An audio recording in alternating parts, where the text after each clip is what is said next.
Recording, I think. Yay! Hello, everybody. It's your best misguided ally, Samantha. And I'm child star Macaulay Culkin. Mason. And you know it's good when you hear right Company. Woo! Even though this is a Filipino Boys Love episode. Yes, but we say it in front of everything, whether it's Japanese, Taiwanese, Filipino, it doesn't matter. It's always right company around these parts. Mm-hmm. And as you can see, Mason is wearing our exclusive merch line. Yes, So made exclusive. For context, Sam and I do Secret Santa with some of our K-pop Twitter mutuals each year. And for some reason, the last 2 years, Sam has gotten me. So I've had Sam 2 years in a row, and this year she made me this very nice pink sweater. It's perfect, and I love it, so thank you. Oh, I'm glad you like it. But yeah, that is our exclusive merch line, only to one. Nobody else has it. Well, I got to make one for you now, so it'll be two. No. You don't have to make me one. I'm glad that you got yours, but I will say this. It brings to mind the fiasco that I find to be Boys Love merch. I know we're going to be talking about a show, but it's a really quick thing. Me and Mason, when we like something, we tend to want to buy merch for it. And there's been a few shows that we've liked and programs that we've enjoyed that we wanted to buy merch. And I know we both bought the photo book for Make Our Days Count, and you bought the photo book for Trap. But it is so hard getting Boys Love merch that's official merch. It's trying to find the random ass website that'll carry it or trying to buy it on eBay at like these super inflated prices.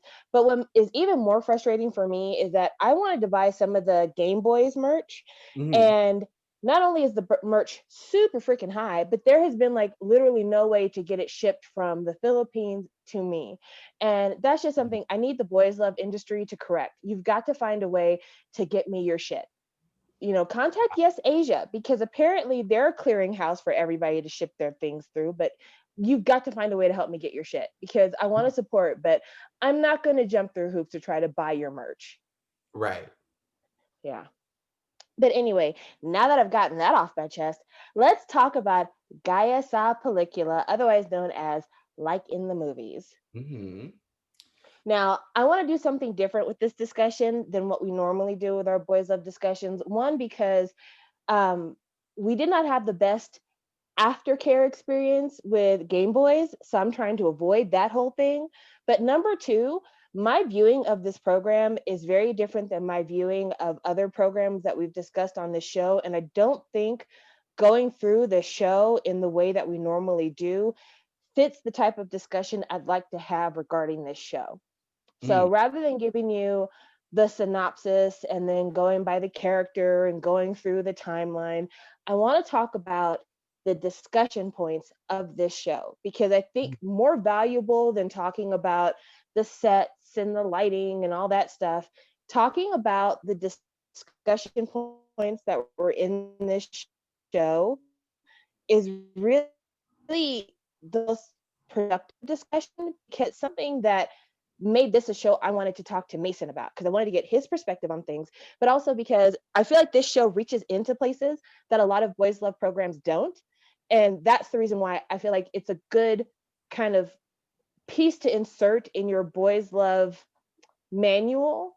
Because I think once you've watched a show like this and you've had the discussions about some of the things that are brought up here, it makes you look at like a chance to love and see it for the utter piece of shit that it is. You cannot stop dragging that show. Forever. Write it on my tombstone. Bury me to kingdom come and write on my tombstone, a chance to love was garbage. Yeah. But sounds good. That's what we're thank you. So first talking point, and it's the very first line of the show in episode 1. Do you ever feel like you're not the protagonist of your own story? And I really like the fact that this show really does use that to bring home the story of Karl and Karl not living his own life in several different ways. because I think that's something that we take for granted when we're watching Boys Love, is that the character who's the main character is a fully fleshed out, secure individual in everything but maybe the romance department. Mhm. And Karl, the way he's written to be a person that's got several levels of insecurity and kind of living a false life. Yeah. And it was interesting to watch over the course of the show each layer of his false life being peeled back. Mhm. So, Mason, I wanted to talk to you about how you feel about being an artist and telling your parents that your career path was going to be in the arts. Interesting question. Well, first of all, when in the first episode, and he's like, "Oh, I don't want to do architecture. I want to study film. Will you teach me film?" I just sat there like traumatized with like a cigarette, like, I survived film school, boy. I've seen some things.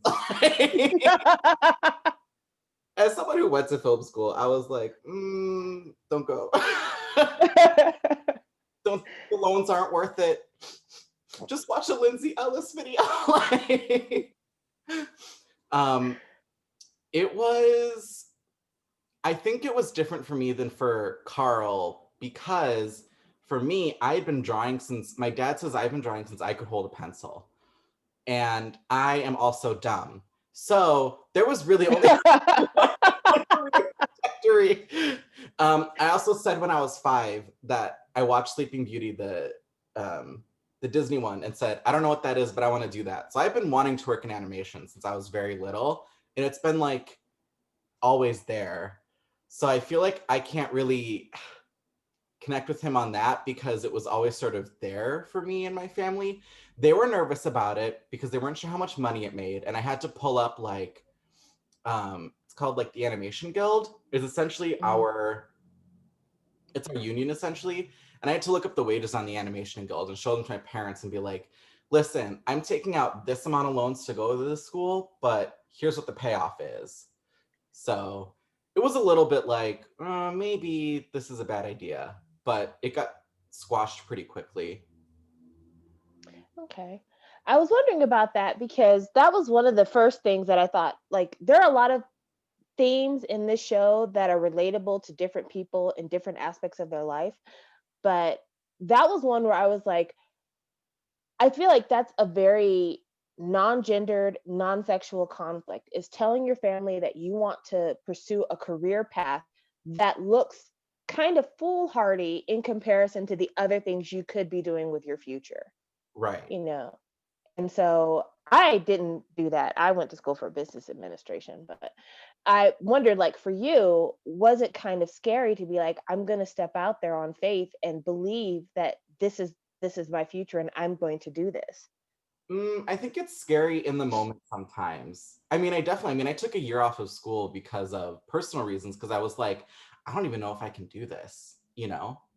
Because it is scary to work in the arts. It's hard. I was out of work for a couple months after my Mhm. first job because a lot of the time it's based on what show you're on, not necessarily the company. So like Mm. I was at one company and then, you know, the show ended. There's no more show to make. So and they just didn't have anything. So I was out of work. So what can you Mhm. do? Right.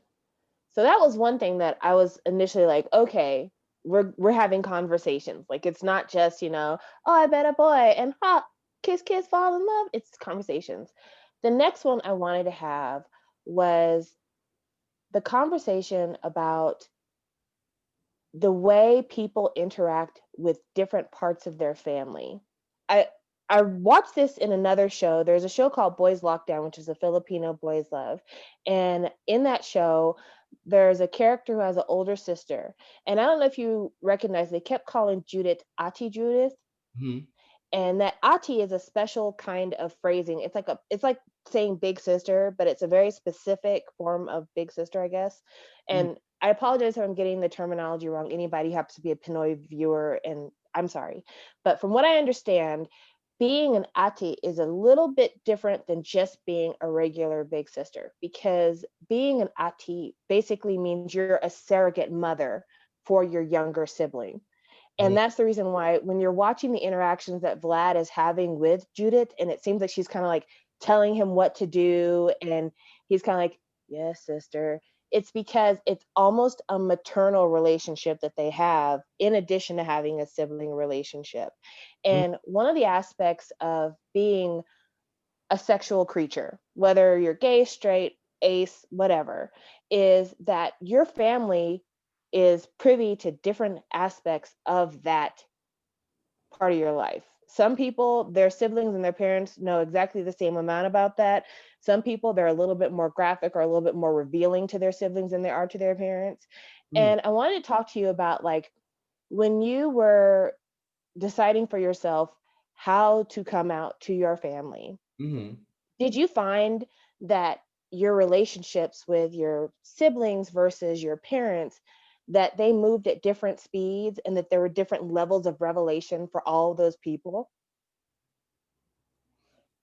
Um, hmm. I guess so. I guess a little bit. I mean, I think that's natural to I don't think most people just are like, okay, I'm gonna come out to everyone at once. I think usually like you tell one person here and there, and then you maybe tell someone else. So I guess it was kind of like that. Yeah. Mm. I asked that because one of the things that I found really interesting is that there was a lot of conversation between Vlad and his sister about how Karl felt about his mom. And he kept saying, tell mom to quit being homophobic. But then in episode 6, I think episode 6, Mm, is when he tells his sister, these are the personal attacks that you made to me mhm. growing up about my sexuality. And I just found it really interesting that he's comfortable enough to talk about his mom being homophobic to him as he's older, but yet he's got this still kind of unspoken homophobic behavior with his sister that's not quite resolved. And it made me think about the levels and layers of relationships that people have with, like, their siblings instead of their parents, and kind of how we navigate those varying trust levels we have with people. Right. Well, I think a lot of it has to do with where each of these people were in certain times in their life. Like Vlad has definitely gotten to a point where he just doesn't care and he will speak his mind on these matters, you know? And I think the mom never came around. And so that's why he's more open about saying, like, you need to drop the homophobic shit now, because where he's at, he's more comfortable saying that. But my guess is he was probably still a little uncomfortable speaking up for himself by the time Judith had kind of flipped the script and become more of an ally. And then he's like, oh, Mhm. well, she's nice and she's an ally now. So how do you really bring up your past trauma, kind of a thing? Got you. From my point of view, I have a relationship with someone in my family, my close family, who is out to me, but they're not out to someone else in our family. And on the one hand, I feel really grateful that they trust me enough to be comfortable to be who they're attracted to or what they're attracted to. It's not one of those things where they have to kind of like put the filter on their mouth as they're talking about themselves. Mhm. But on the other hand, I feel conflicted because I even recognize within myself, and this is really hard to say, I haven't totally crossed that mental barrier yet with this person. Um, on the one hand, I'm totally supportive of the fact that they have declared themselves to be queer and that that's what they identify and that's how they plan to live their life. But like, it's very hard because as somebody I watched grow up, I still kind of in my mind have this fantasy of what I saw their adult life being. And it's taking a lot for me to restructure that, or to kind of let it go and to to allow myself to acknowledge that their future is theirs and that I should not have any presumptions about their future. Mhm. And so that's where I'm struggling. It's not that I don't accept their identity. It's more like I watched them grow up, so I always assumed that ABC would happen. And now I have to not prepare myself for DEFG. It's that I just have to not have any assumption at all and just let them do. And that's very difficult. And that's a part of allyship as someone in a relationship with a person that I find very difficult, is that I'm still having to let go of parts of my thought patterns about this person prior to finding out about their queer identity. And then also the part of allyship that means that I can't discuss this with anyone else in my life. I can't talk to anyone else that this person hasn't come out to about my feelings or how to navigate moving forward. Mm-hmm. So I found it really interesting when they had the discussion about her previous homophobia, and she's like, "I'm sorry, I was young, but still trying to figure this thing out. I'm still trying to figure out what the boundaries are. I'm still trying to reconcile my allyship with being your sibling, because regardless of how I fuck up, I expect you to love me, and regardless of how you fuck up, I still love you. So I don't know how to make this right. I don't know how to do the right thing with you." Right. And that's something that I struggle with a lot still. Mm-hmm. And I'm a fairly progressive person, I like to think, but that's still something that I find very hard. No, that's fair. I think a lot of people, I don't know. I mean, like, I have questions like LGBTQ related questions too, but it's hard to ask sometimes. So, what can you do but try to be open and learn as things evolve, which I have seen you do. So, that's good. But I also think that having an expectation of someone's life as a parent seems to just be a thing, even for like parents of straight kids, because there's people who just don't get married, you know, Yeah, which will not because they don't want to. They always like, I mean, so many movies where it's like, you're 40 and not married, Kristen. Waka waka, like what gives? And it's like, whatever. Like, because they have this pre-built, my kids are gonna get married and have kids. And that's not what everyone wants, even if they are straight. Maybe they don't want to get married. Maybe they do, but they don't want to have kids. Mhm. And that's a discussion that we'll probably have a little bit more when we do our review of Cherry Magic, because there is an ace character in Cherry Magic. So that'll be a fun thing to talk about then as well. So that was one discussion that came up. There's so many discussions, and that's why I said this is going to be a very different conversation. Another thing that, to me, I could feel my anxiety rising to my eyebrows was the at the same time discussions between Judith and Karl and Vlad and Uncle Santi Mhm. about the relationship between Karl and Vlad.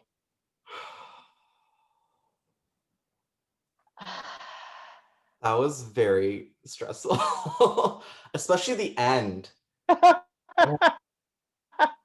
essentially, like, Anna and So, Judith were talking with Karl, and Judith was like, "What are your intentions with my brother? He really likes you. Do you like him back?" Like that. And Karl, and they're like, "We support it. No one here is, your uncle's gay. We're all queer friendly in this room. Like, mm, is it okay? What's going on?" And they've been fucking. mm. So he can't say it.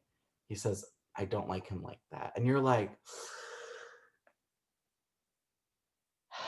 that took my breath out for a moment. I was like, that's a lot to process. And That's a lot to process. it is, because on the one hand, I totally understand Judith saying, "My brother has worked so hard for his acknowledgement, Mhm. and I'm not going to let somebody push him back into the closet after knowing how hard he's worked." Right. But at the same time, as a person who's not related to Karl, or just as a person in general, you can't force Karl out of the closet.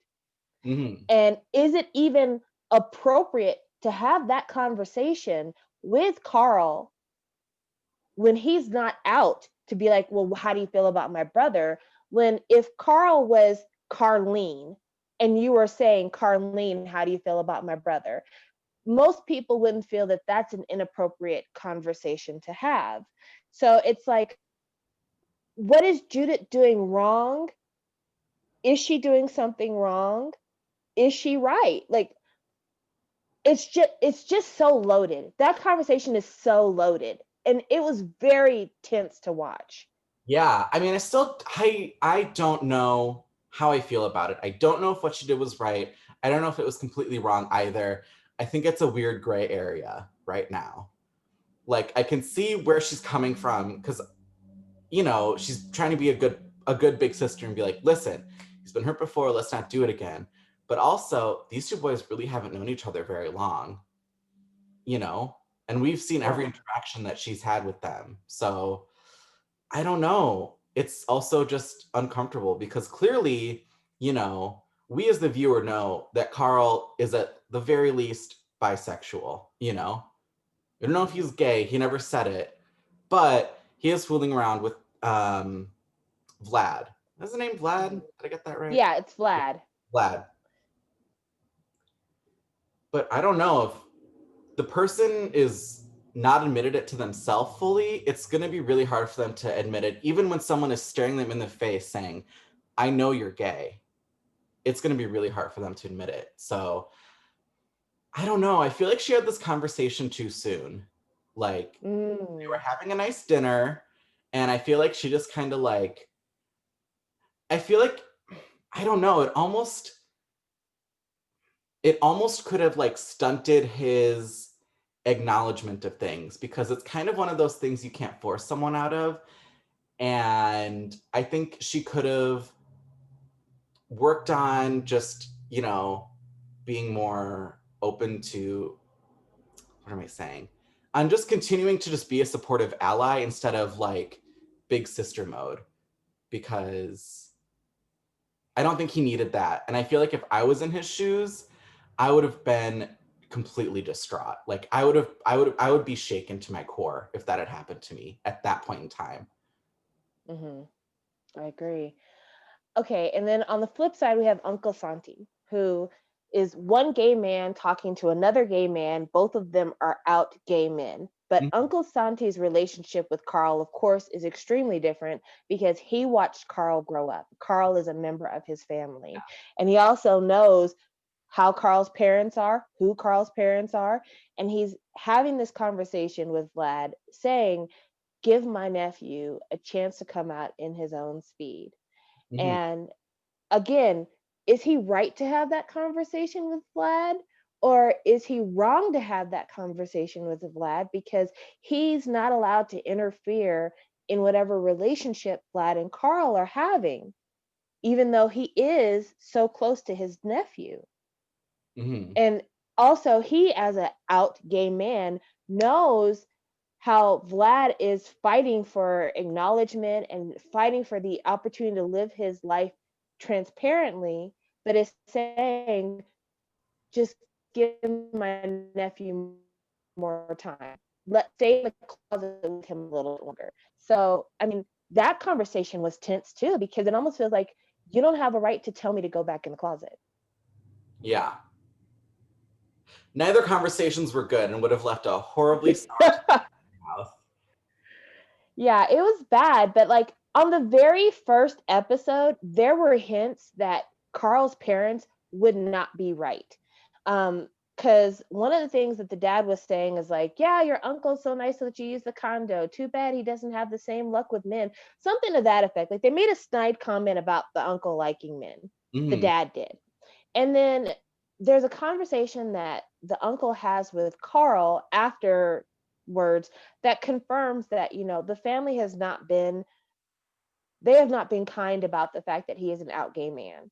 Mhm. And so with him having that kind of insider knowledge about their family, like how would you have changed that conversation, or what maybe would have been the different approach to have, or would that just be a conversation you would never have?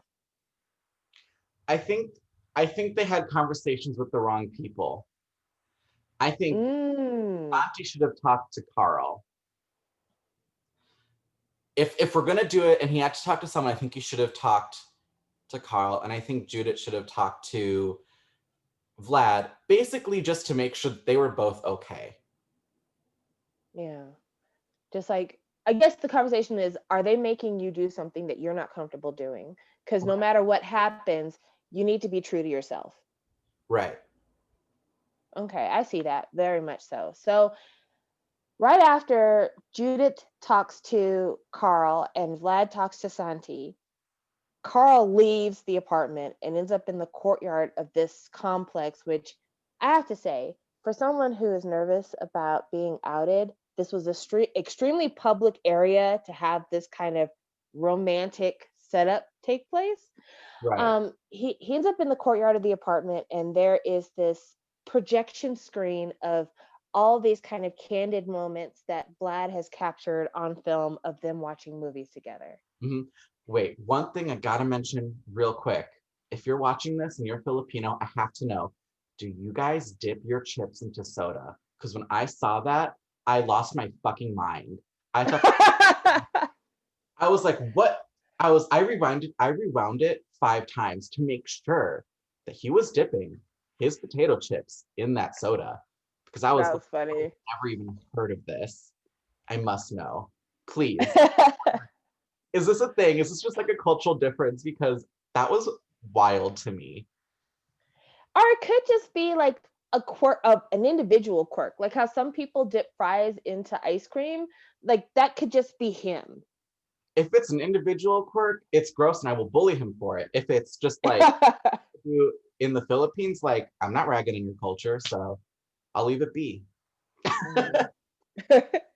So this film that Vlad has made of these candid moments of Karl watching movies and all these like emotions running across his face, it obviously touches Karl a lot. Like it emotionally it gets to him, and Vlad comes in and like it's supposed to be a surprise, but he kisses Vlad. He kisses Vlad, Mm-hmm. and then you hear, and it's all three of the participants seeing this happen, Yeah, and Karl goes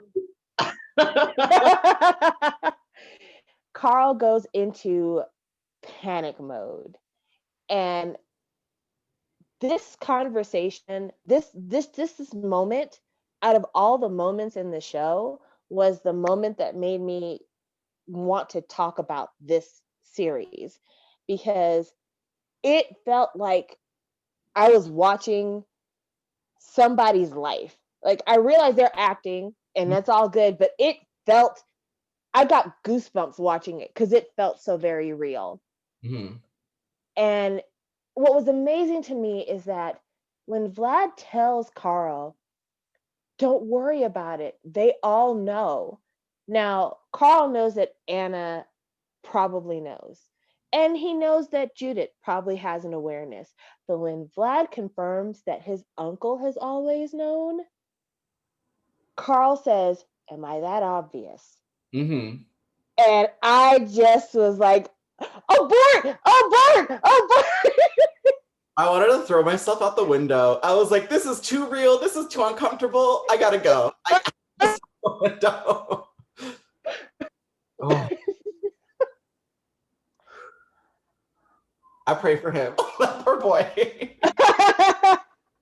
But it is that thing that, like, things left unsaid, that we come to these complicit agreements that we won't ever say them. Even if it's known, we just won't say them. Yeah. And I wanted to talk about that too. Like, why is it that we can know things, like we know them, but just the idea of saying it out loud or having someone else acknowledge the elephant in the room is so freaking terrifying. And it's like it breaks something. And why are we like that? Well, I think it's because a lot of people don't know how to have the conversation, but also it just brings to fact that like coming out is weird and no one should really have to do it. And we should just stop assuming that when a person is born that they are the exact gender they're born as and that they are straight. Like we should just Mm.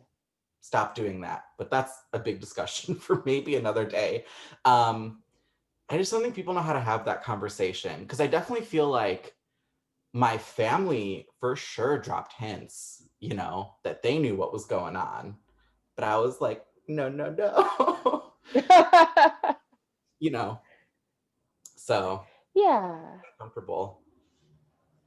It was uncomfortable to watch. I felt horrible for him, but then I felt also horrible for Vlad, because when Vlad says, "You kissed me," there were hints in, I want to say, episode 3 and 4 that Vlad was definitely into Karl, and Karl at the time didn't seem reciprocal. And Vlad was like nervous around Karl, but he didn't press the issue or try to get Karl to come out. He seemed like he would have been perfectly happy having a crush on Karl and not really doing anything about it because he knew Karl was in the closet. Mm-hmm. But when Karl kissed him and had been intimate with him and was doing all these very lovey-dovey relationship type things, it kind of gave a sense of false hope to Vlad. And when they finally have the conversation that maybe they should have had immediately after they kissed, about, like, why are you acting like I'm accusing you of a crime?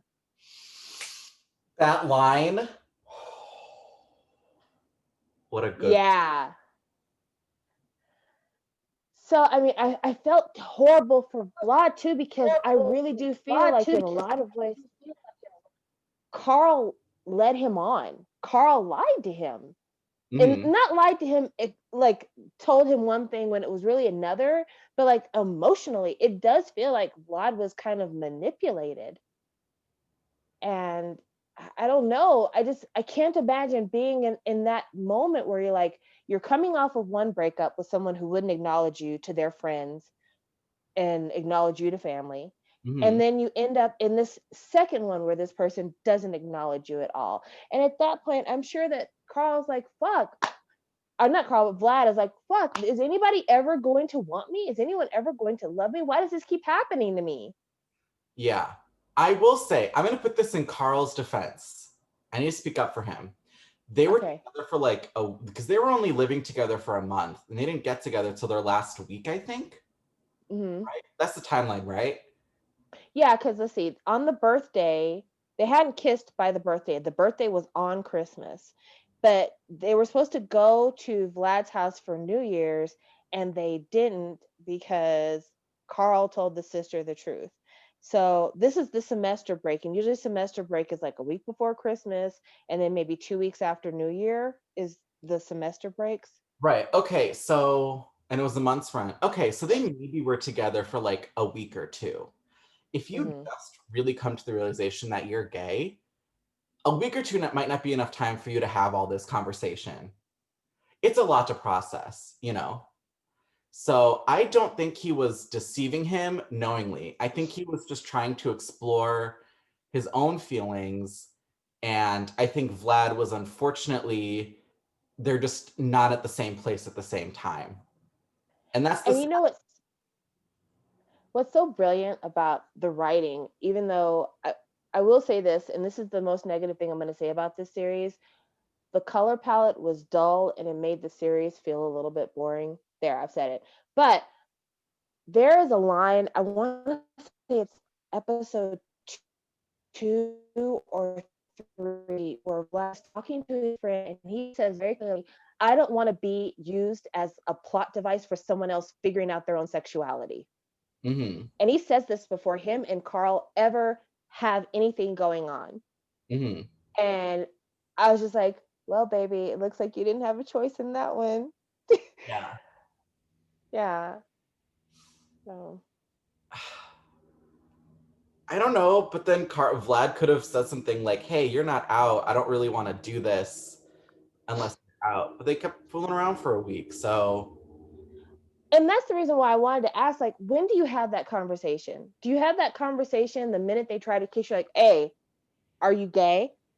When do you have that conversation? I would have it immediately. Okay. Be like, "What are we doing? Where are you? Because here's where I am. So where are Hmm. you? And let's see what happens." Yeah. So I mean, it was a timing issue for sure, because I think had Karl not invited Judith to have dinner, and if the uncle had not showed up that day as well, then that night, maybe Vlad and Karl would have been made out like they end up doing. And at that point, Vlad could have said, what are we doing here? And Right. that's when Karl could have had the conversation. But instead, he gets thrown into like his worst nightmare. Yeah. And it's also really interesting to me how Karl's worst nightmare, it seemed to be, was to sit in a room with everyone in the room knowing he's gay. But in episode 8, where he's like, I wonder what would happen if we were together, his fantasy is that very exact same scenario, but like everyone being happy. Like him having the dinner with Judith and having the dinner with his uncle, and everyone like sitting around the table and laughing and drinking and dancing and just all the things that he has. But there's just like, there's something that's gone that makes it to where he can enjoy that scenario in his fantasies, but he can't enjoy it in real life. It's And really I, huh? it's really sad It because is. that exact night. Exactly. He could have literally had that fantasy that night. Everyone in that room would have allowed him to have that moment, but Mhm. he couldn't. And I've never had to come out. That's why I was wondering, like, what is that thing when you're in a room full of people that know that you still can't come out?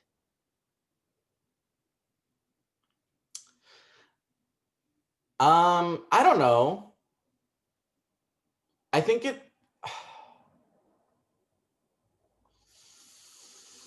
that's a hard one. I feel like with my friends, it was like very easy to come out to. I have a little bit of trauma with my parents, which I really honestly do not want to get into here, if that's okay. No, you don't have to. You don't Okay. have to. I just want to say, I think if the uncle wasn't there, it could have been a better night. Mm, Because that uncle is a family member. And even though he's gay, he still can easily contact the parents, you know?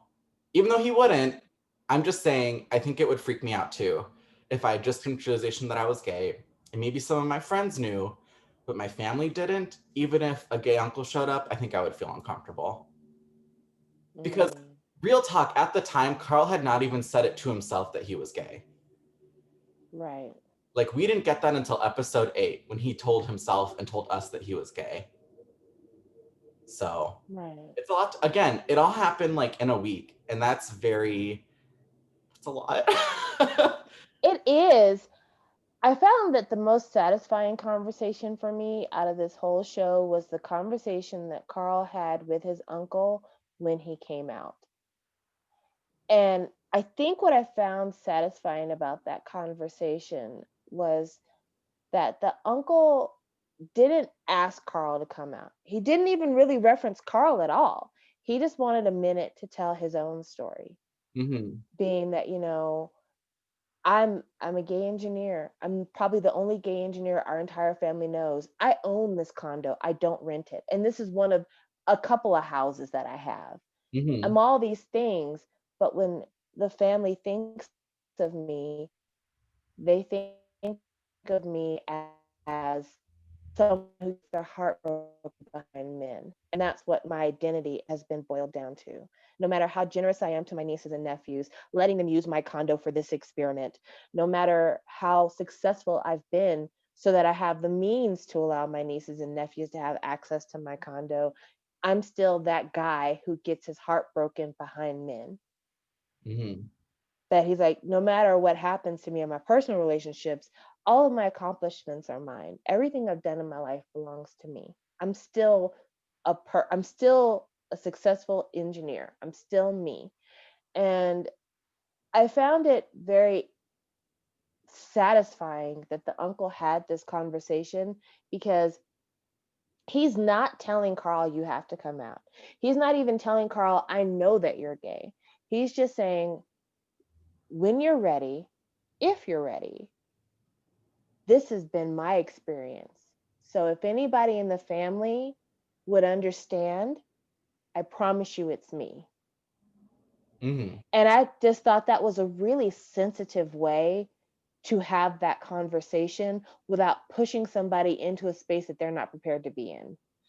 I feel like that conversation should have happened instead of the uncle talking to Vlad and Judith talking to Karl. I feel like if the uncle had said that then, it might have been more helpful.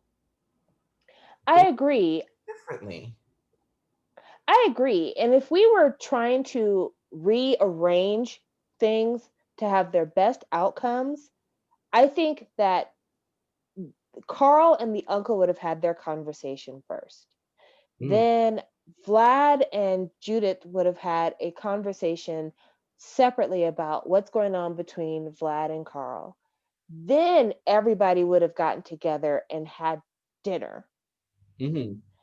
And even then, they would have rearranged the seating, maybe, but then it wouldn't have been like everything exploding all at once. But I get that when you're writing a drama, you need to have a climax in the action, and this was it. So I understand for narrative purposes that the timing had to be this way, but it Right. was very much like, oh baby, I just wish that you had this before you had to experience that.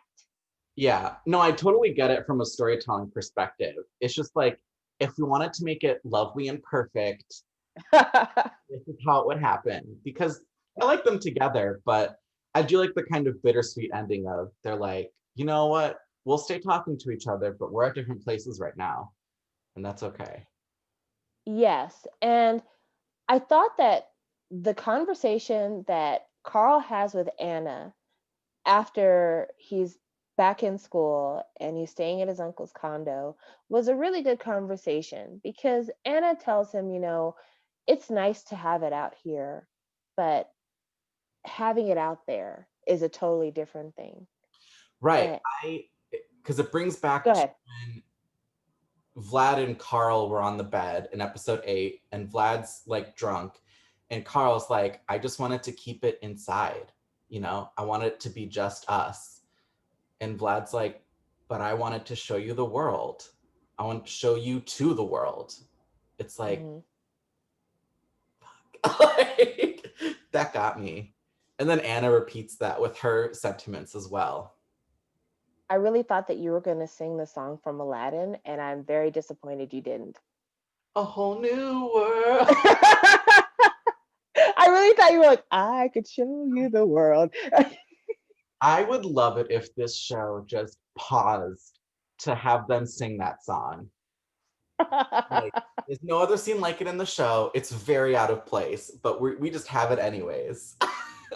I would die because that would be perfect. They're on But like yeah. screen. But I do like that Anna recapped that. And also the fact that Anna had that conversation with him and then she looped it back to, in order to be a successful writer, you have to not only want to tell your story, but you have to be willing to get to learn the stories of other people. Mm-hmm. And I think that that was also important because I feel like because Karl is so new in acknowledging his feelings, he's very much caught up in a me bubble. Like, Yeah. I'm dealing with me and what's going on with me and how I'm feeling and what am I going to do.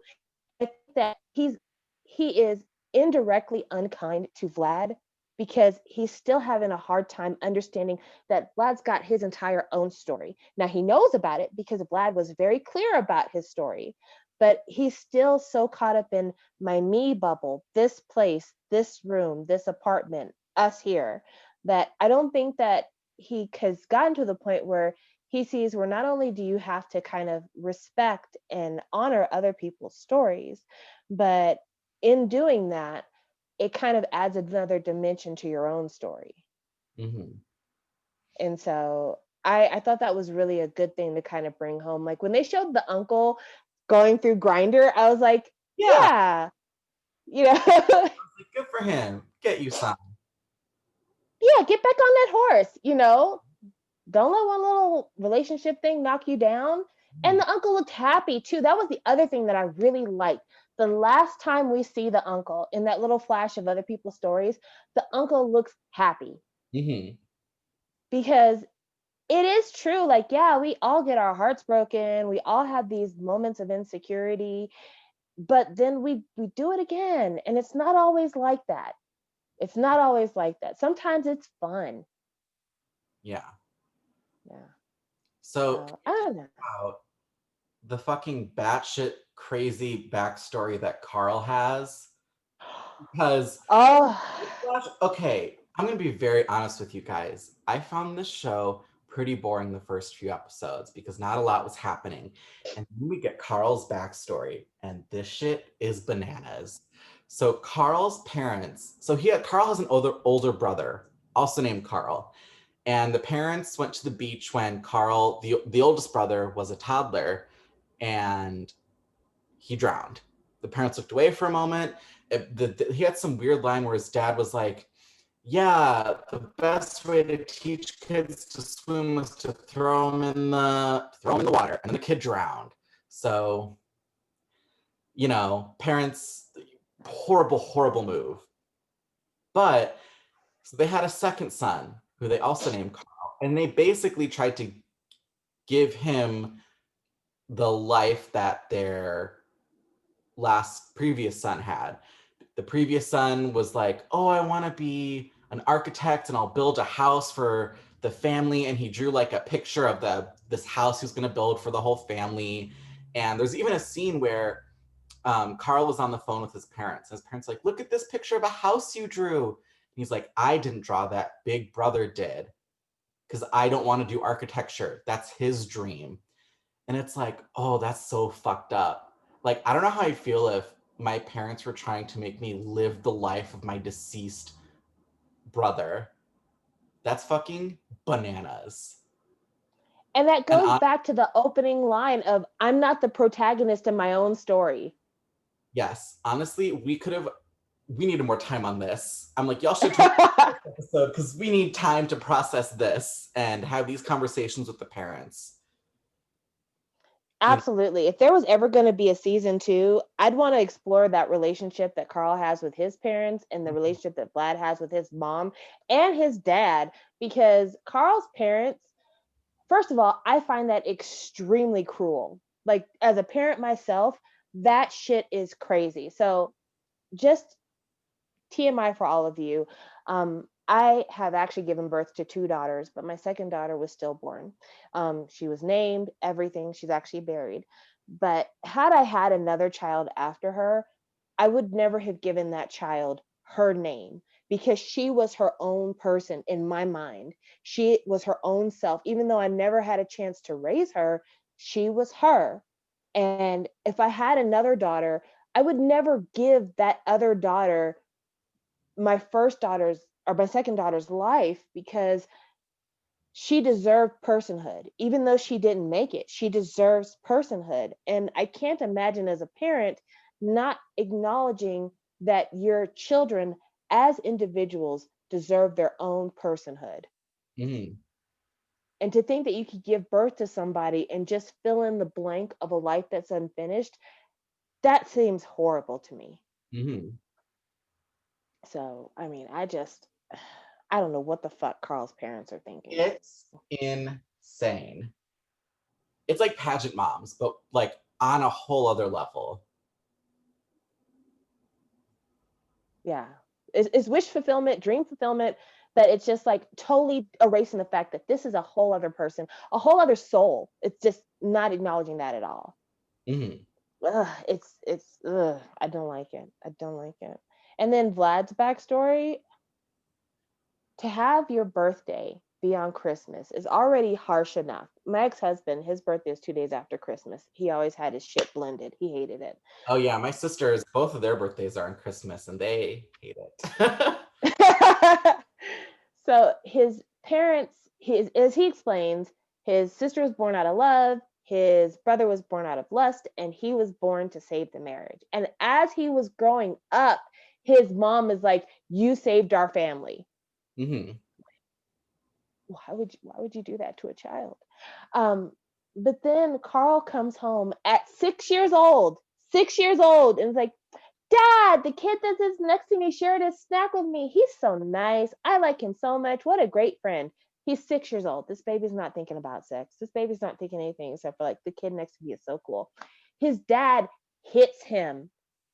And then later on, I'm not exactly sure what age it is, his dad leaves the family on Christmas, on Vlad's birthday, in the middle of his birthday party. And he tosses his head on the way out. See you later, slugger. Out the door. I just can't. Where is this man? I need a season 2 so I can fight him. I mean, I'm glad we heard that story because it made me sympathetic to Judith a little bit. She did pick on her brother for his homosexuality, but I think a lot of that had to do with her anger about the dad leaving and misdirected anger. So I felt she was very sincere when she was telling Vlad, I was young and I was stupid and I didn't know what I was doing and I'm trying to correct that. I really sincerely believe she meant that. She wasn't lying or just trying to get out of an awkward conversation. But my God, Vlad's dad, where is he?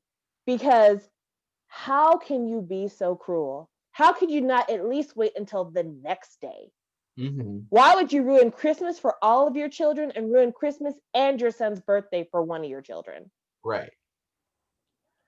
I can't get over that. Karl's situation is bad. Vlad's situation is bad. These are two people that really, they need therapy. If they haven't already sought therapy, they need to get into it because this is a lot to process as an outsider. If this was my life, I'm like, okay, so I've decided to write a Lifetime movie because I need to explore this. Yeah. It's like, how could you be writing a Lifetime movie at 22? And it's like, oh, you'll see. Oh, man, you talk about parenting fails. I haven't done that. I've done a lot, but I haven't done that. And it also, but yeah, this show, go ahead. I was going to say, also mirrors Anna a little bit because Anna, she's taking like a month break from being a parent. When I tell you I've never related more to a character in A Boys Love, I was like, bitch, I get you. I absolutely get you. She says one thing that I think, let's it be clear that she's not abandoning her child. No. She says, I needed this break so that I don't hate her later on. That was intense. It was. It was intense. But as a parent and a single mother at that, I do sometimes have to make decisions about what I'm doing for my happiness as opposed to my child's happiness. And early on, when she was very young, there was never a question. It's always your happiness because you're little and you can't do anything for yourself and you need me. But as my child has gotten older, I definitely sometimes say, like, is now the time that I start to live my own life? Is now the time where I start to put myself a little bit more forward? And it sounds like her daughter is in like the teen range, like 10, 11, 12, in the period of life where she doesn't need to have her mom 24/7 attached at the boob. Right. And so I get her just like, I'm not even out here on the host role. I'm just here needing a chance to kind of breathe, eat when I feel like eating, wear what I want to wear, do something that I want to do, and then I'm gonna come back. I'm gonna be mom. Don't worry, it's happening. And I really felt that. I really, really felt that because you do put so much stuff kind of on the back burner, and you wait to live your real life. And that's kind of what Karl may have been thinking that he was gonna do is get through school, do what the parents are saying for him to do, and then eventually he'll get brave enough to live his own life. And with Anna, it is very different because once you become a parent, you can't hit the return button on that. That's done and done. But definitely, like, I still have to have a bit of me in order to be able to be there for you. And I think it's a thing that a lot of kids don't get, or children, I should say, not kids, because you can be a grown-up child. Your parents were people before they had you, and they don't stop being those people after you're born. And any fuck ups they had, any lessons they learned, any kind of personality negatives that they had, they're still there. but most parents try their best to be the best person they can for their kids. But we have weaknesses and we have needs, and we can't express certain of those around our kids because it's just not appropriate. And sometimes you just need a break. And so I really like the fact that, she's like, I'm not gone forever.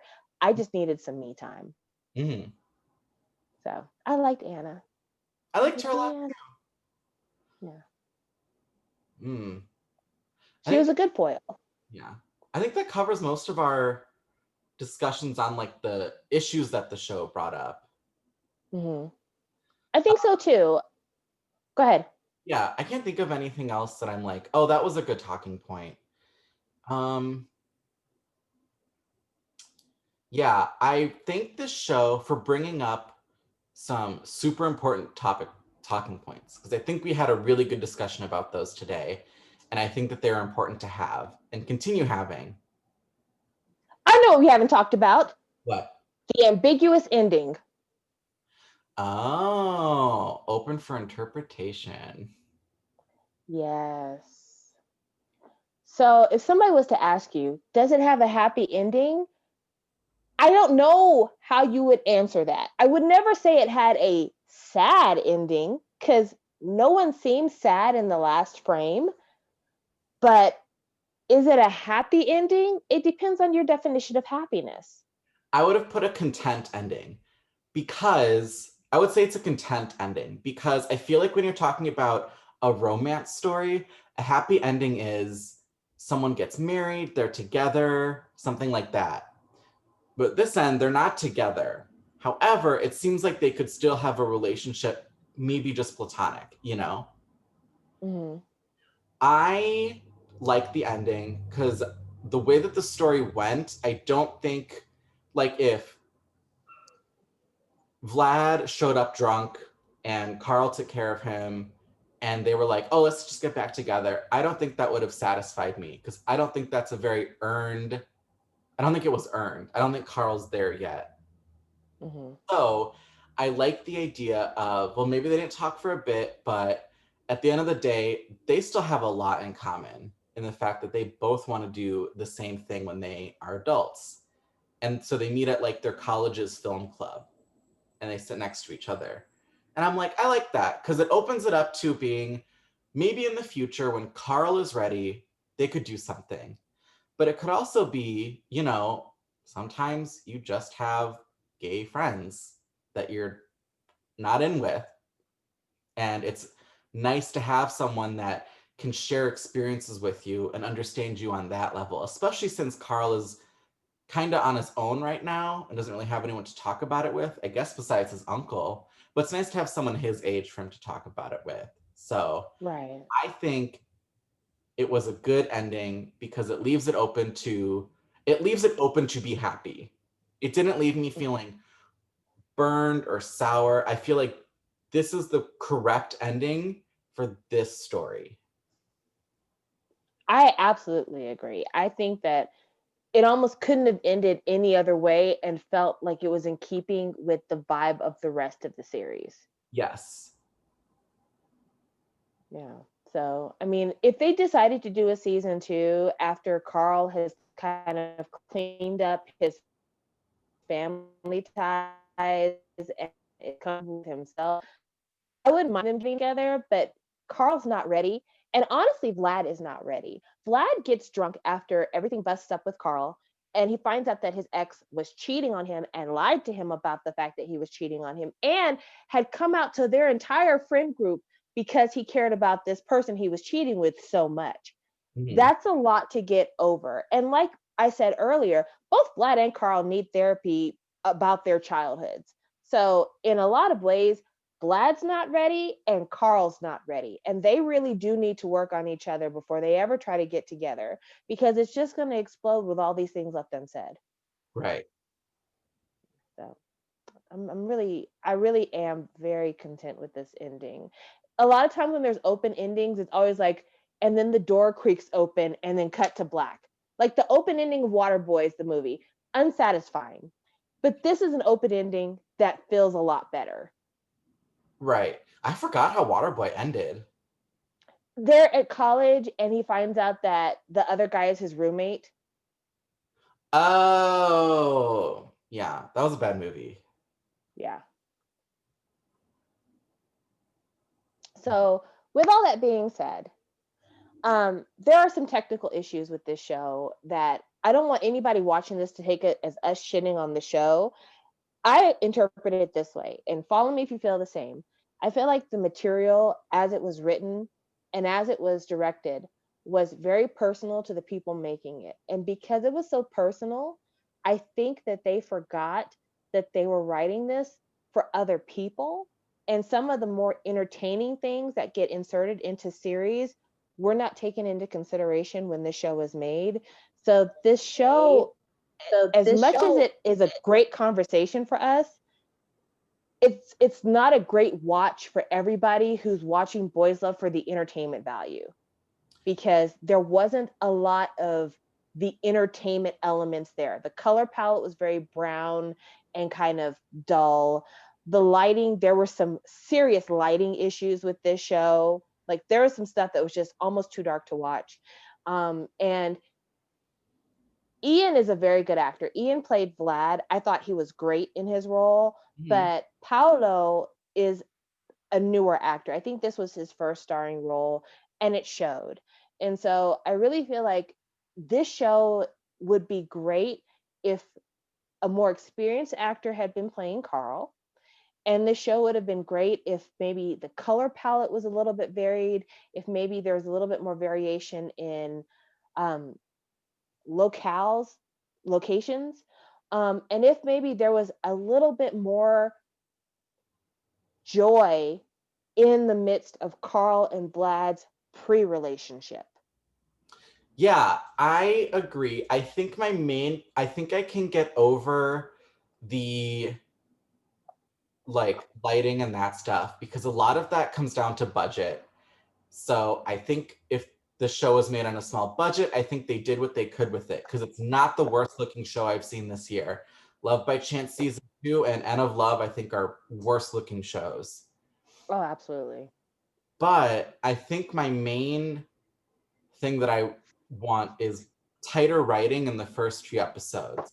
Because if I'm being honest, you can kind of almost skip the first few 4 episodes. Because nothing of great importance happens until episode 5 or 6. Um, and I think what they could have done, this would have been cute.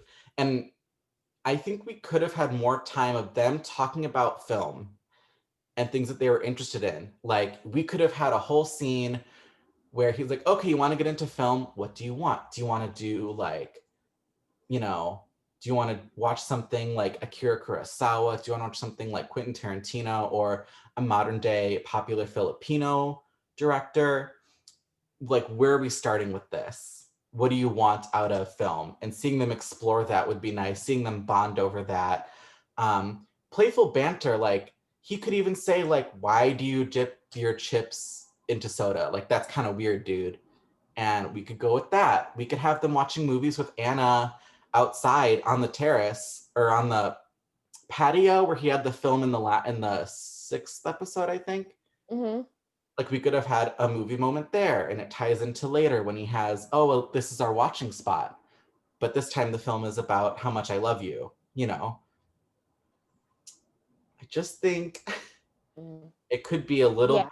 more entertaining, but I Mm. feel bad saying, Yeah.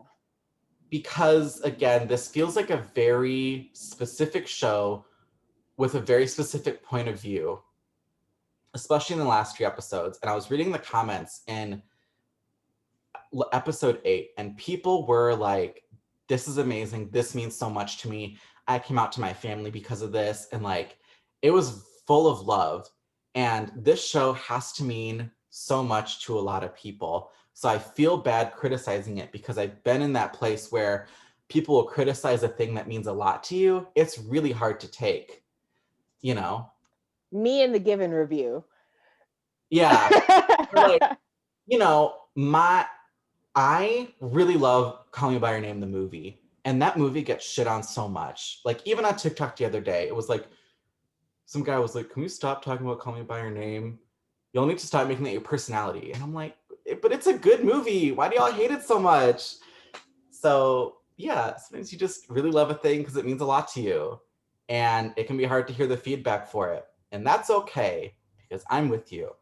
But we're here to talk about it openly. So I hope you, even if it hurt your feelings that we might not have loved it as much as you do, you can still love it and enjoy it as much as you want. And if it means something to you, then that's amazing, because that's what a show, that's what content media is supposed to do. It's supposed to make you feel something.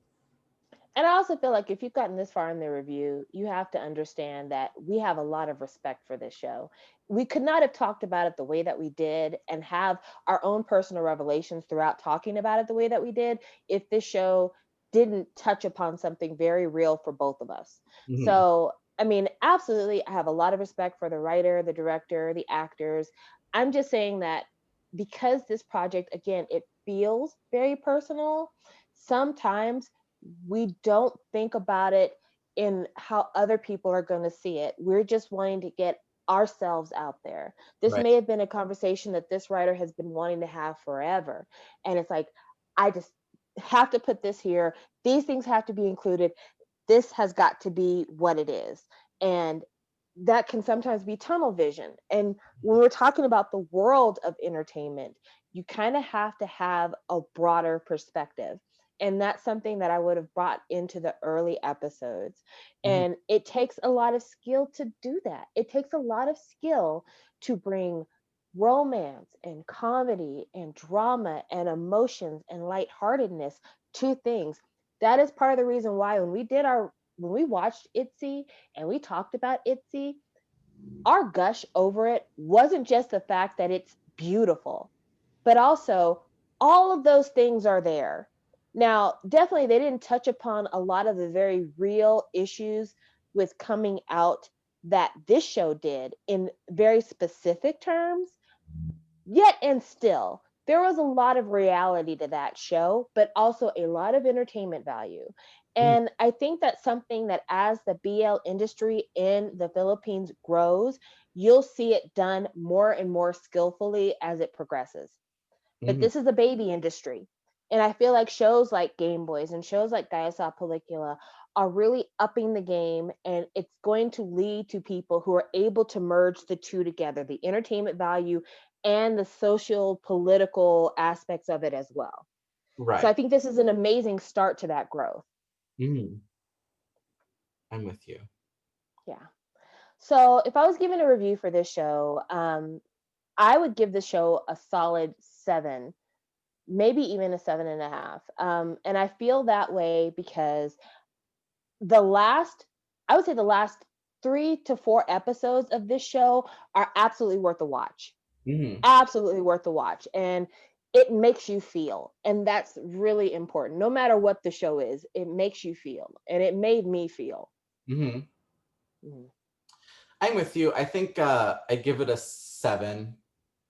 I think it's the highest I could go, just because the Okay. first few episodes were weaker, but the conversations had in the last few are super important. So a 7. Right. I All right. definitely think if you want to see honest queer content, this is a really good watch. And it's a quick one too. It's a really easy series to watch.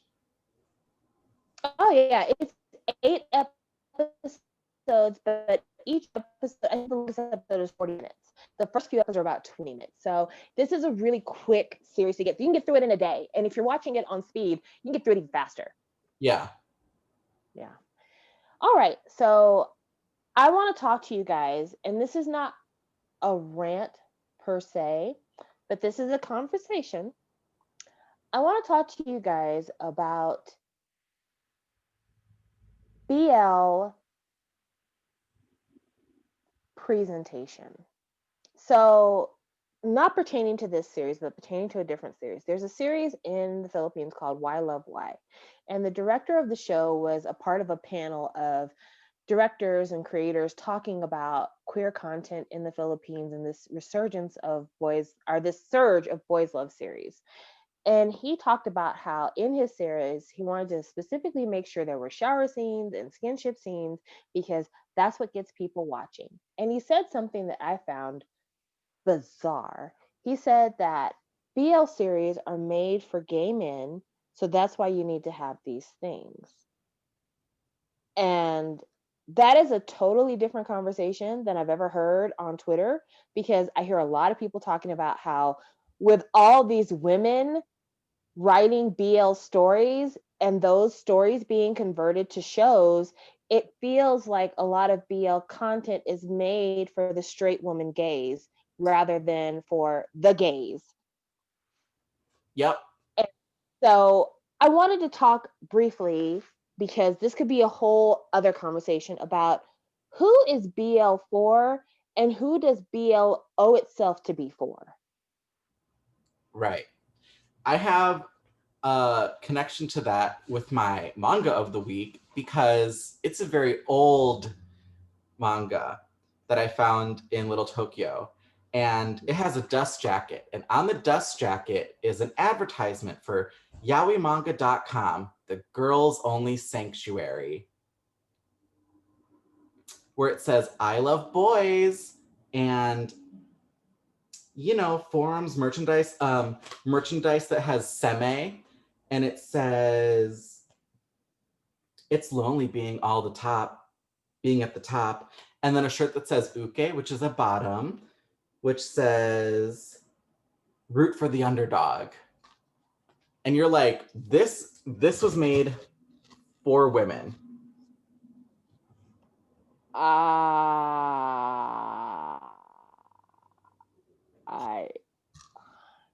So yeah, I got this and was like, oh, it's nice to feel included from my own community by women that are not part of my community. Thank you, guys. Question: is that website still active? I don't know. I hope not. And I hope if it is, it's, not just for women. Mm-hmm. So I really don't like the idea that yaoi is just for women.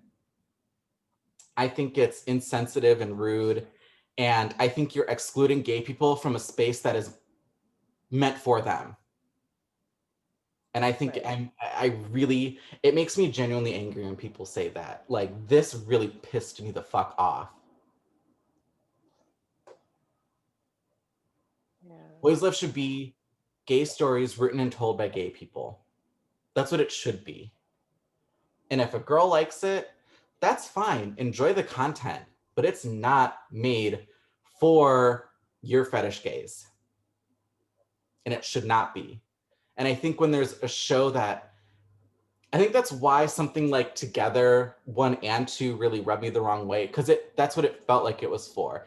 It's for girls to watch it and go, oh my God, the boys, they kiss sometimes. They're so cute, So I hate that. But I like Gaya Sa Pelikua because it wasn't that. It was, let's tell a story about gay people for gay people. Right. And I mean, I have to assume, and it's probably a wrong assumption, but I have to assume that the writer was on the queer spectrum, because again, this felt like a very honest story. So it feels like it came from a place of experience, perhaps. Mm. But I that's just an assumption. It's not a fact. So don't say that I said that if that person is uncomfortable. Whatever. I'm saying whatever to dismiss, but I'm just saying I'm getting the phrasing wrong. I'm saying whatever because I'm sure I'm fumbling it orally. But in my heart, what I mean is I don't want anybody saying the writer of this piece was gay unless they have publicly acknowledged that they are. Um, but Stephanie asked me the other day, she's like, Samantha, well, she didn't say Samantha because that'd be really weird. She said, Mom. She said, Samantha. She said, why do you watch so much Boys Love? And I told her, I'm like, I watch it because I really like the stories. I like that they're a different perspective. I like kind of getting taken out of my world. And that's the same reason why I enjoy K-pop. But I've heard the conversation over the years of Westerners who like K-pop are fetishizers. I don't believe that I am, but I have heard that and I've seen it. And so I get why people say that. I've heard that women who enjoy boys love are fetishizers. It's not how I feel, but I've absolutely seen it. I've absolutely seen those conversations take place on Twitter. I actually was involved in a conversation like that when I said that the primary thing someone should be thinking about when they're writing boys love is this story good without the skinship? And the reason I said that was because I think of a story like Why Are You? If you had to take out every skinship moment between Fighter and Tudor and take out all of those scenes, what would you have left? And I'm not saying that there shouldn't, and I'm not saying that there shouldn't be skinship. I like a good get down. In fact, the very beginning of episode 6 of Make Our Days Count is a moment in history that I've rewound several times. Uh, but I also feel like the story has to take precedence. The story has to make sense. The story has to be engaging. The story has to be presented in a way where anyone watching should feel some human connection. Even if it's not their story, they should feel something. They should either feel entertained, excited, sad, happy, whatever. But they should be able to make a connection to the material outside of just getting horny. And I didn't even think when I said that, which is why it got into kind of a discussion with somebody else. I didn't think that when I was saying that I was saying that gay portrayals should be sexless. But I can see where it came off that way. And the argument that a lot of people have against extreme skinship in boys love has been this is for girls and their fantasies, and they don't want to see super gay stuff. They don't mind a kiss and a hug, but they don't want to see people going down on each other and all this other stuff. And don't count me in that crew because I want to see it. But at the same time, it's just like I think we do need to discuss who is this for? Who is the audience? Who do we have an obligation to honor when we're making this content? Because I don't think that's in the conversation enough either. And when I had said initially, like the first thing we need to think about is the story, I think absolutely the second thing we need to think about is are we honoring the populations that we're portraying? Because I think that's the other flip side is if you start with the populations we're portraying, you can do something that is super authentic, that is super meaningful, that is super woke, but is boring as shit to watch. And so I could say 1 and 2, but they absolutely need to be taken into together.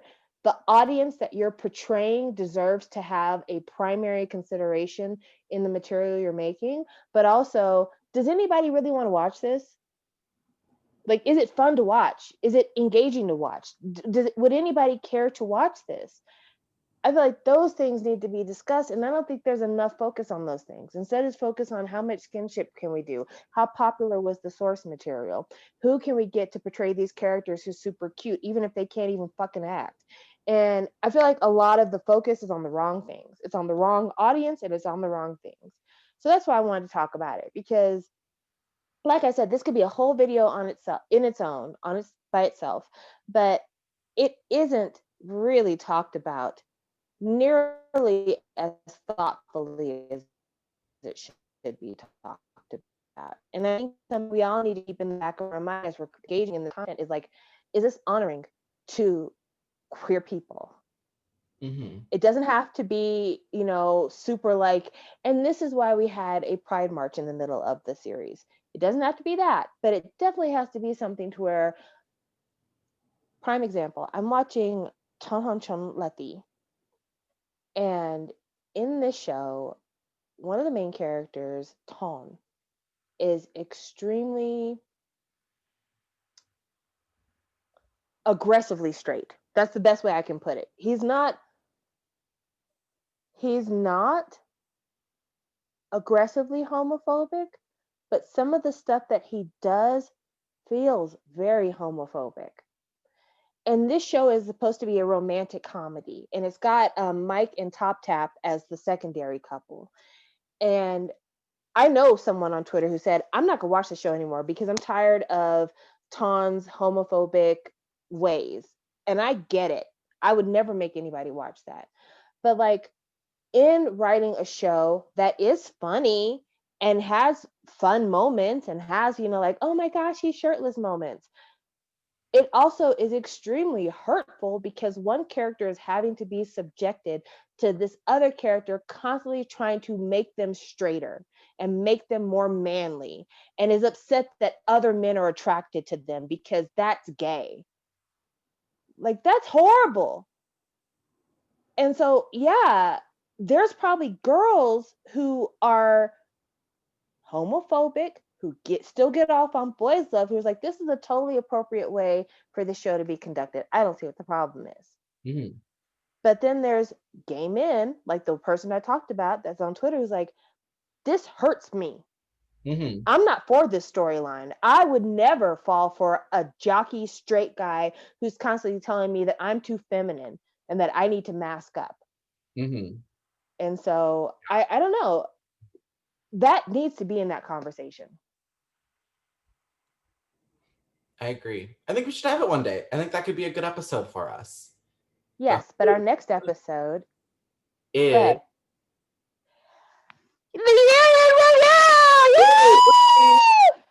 an awards show. Yes. Get some wine. We're all gonna dress fancy. And we haven't quite come up with all of the categories yet, but it won't be nominations. We're just gonna come up with different categories, and we're each gonna give our answers for them. So absolutely.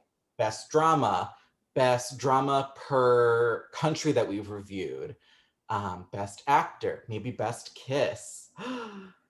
Yes. So think like the Video Music Awards are the MTV Movie Awards, but for Boys Love and starring the very specific preferences of Samantha and Mason. Yes. Not as many musical numbers, though. Hate to break it to you. No. Sorry. I mean, I could sing if you want to, but you don't want to hear it. I've been trying to call. I can't stop me, can't stop me. Ooh, whoa, whoa. Whoa, whoa. Yeah. I mean, yeah. Down to song. Who knows? You'll have to tune in to see. Yes, but I can't wait to do it because it's nice to just have an episode that has no need to rewatch an entire series, just the time to sit back and enjoy what the year has given to us. Right. And that would be I think this is our 29th episode, 29 series and or movies in less than a year. We've seen a lot. It's a lot. It's a lot of content. And that's not even every fucking thing that we've watched, because I've watched a ton of shit that I've only alluded to on this show. Like I mentioned Boys Lockdown. I watched that whole entire series. We're not talking about it here. Mm-mm. And I think after the awards show, I think we're doing Cherry Magic. I think that should be the next one that's done and ready to go for us to review. Some of my friends have gotten into Cherry Magic, and we'll have to talk about them more, but I went to art school, and so I have some very talented friends, and some of them have made fan comics about it, and we'll have to talk about it then, because the talent, if you want some good Cherry Magic fan art, some good comics, some quality media, I have some recommendations for you. Well, that you're doing the Instagram of the day when we do Cherry Magic, and instead of Instagram of the day, you'll be doing the fan art of the Mm-hmm. Sounds good. Can't wait. So let's go ahead and do what we normally do before we end the show. I do the Instagrams of the day. Mason obviously has a manga of the day waiting on us. Can't wait to hear about it based on that dust jacket. So my Instagrams of the day. My first one is Pow Pangs, and that is Paolo's Instagram. It's PAOPANGS, and Paolo is who plays Karl. This was his first starring role in anything, and he is actually a med student and former gymnast, which, if you watch the show back, that accounts for his perfect posture because he really does have amazing posture in this show. So that's his Instagram. And then the other Instagram of the day is for Ian, who plays Vlad, who, oh my God, I didn't even talk about this. He has got one of the sexiest voices I've ever heard in a BL. I loved listening to him talk. Like every time he opened his mouth, I'm like, yes, Daddy, tell me more. But anyway, he is Ian, Ian Pangilinan? Pangilinan? Okay, it's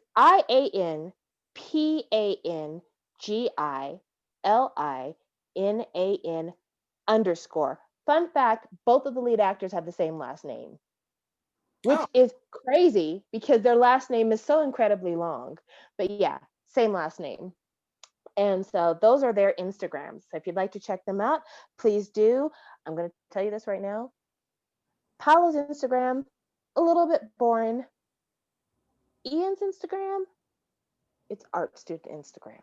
It is fucking pictures of streetlights and kind of unclear, soft focus pictures of somebody's arm in the night sky.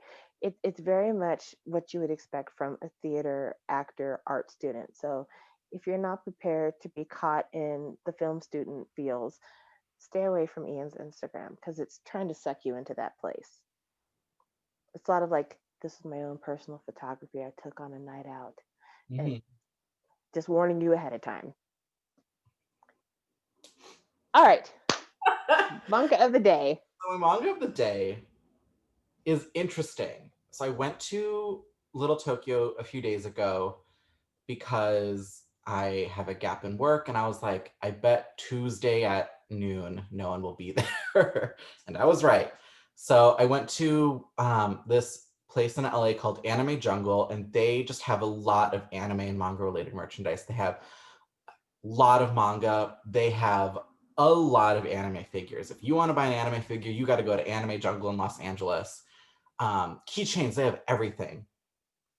And they also have at the very front these boxes of buy, or it's like 3 for $10, like 3 old manga for $10.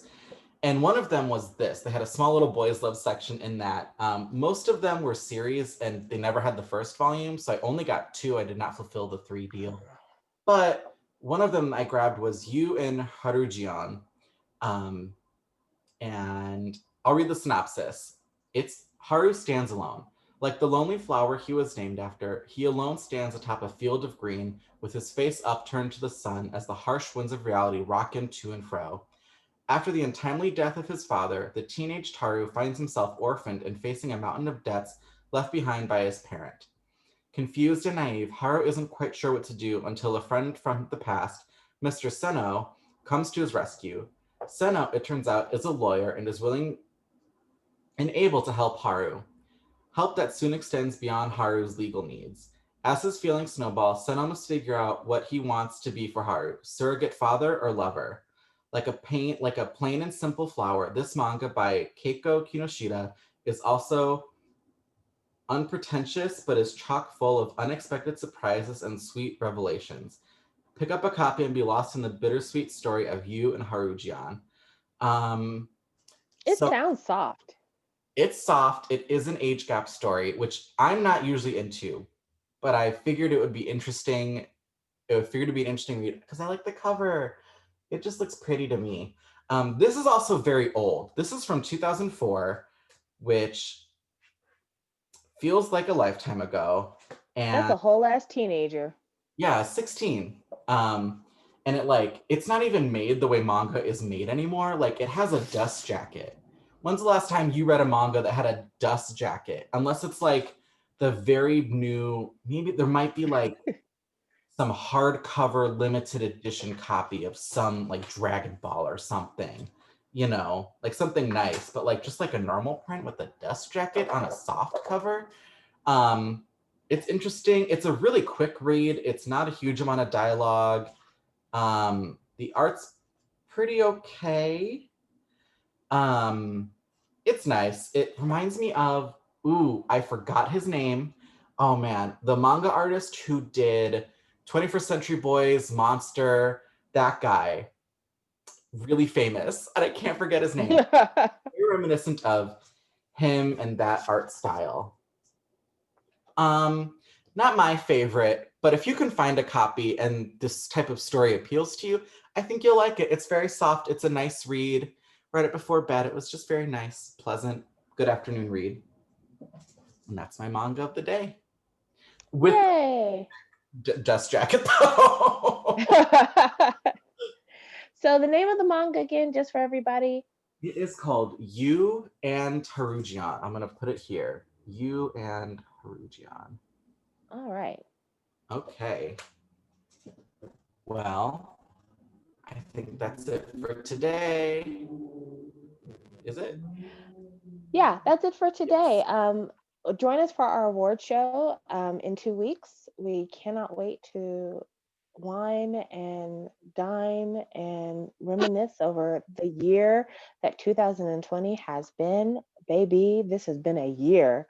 And we just thank you again for joining us, because this was definitely a departure in style for us, not how we normally do our shows. So if you hung in with us for the total end of the show, please put the word rosemary in the comment section. Thank you guys so much. Oh, all right. Bye.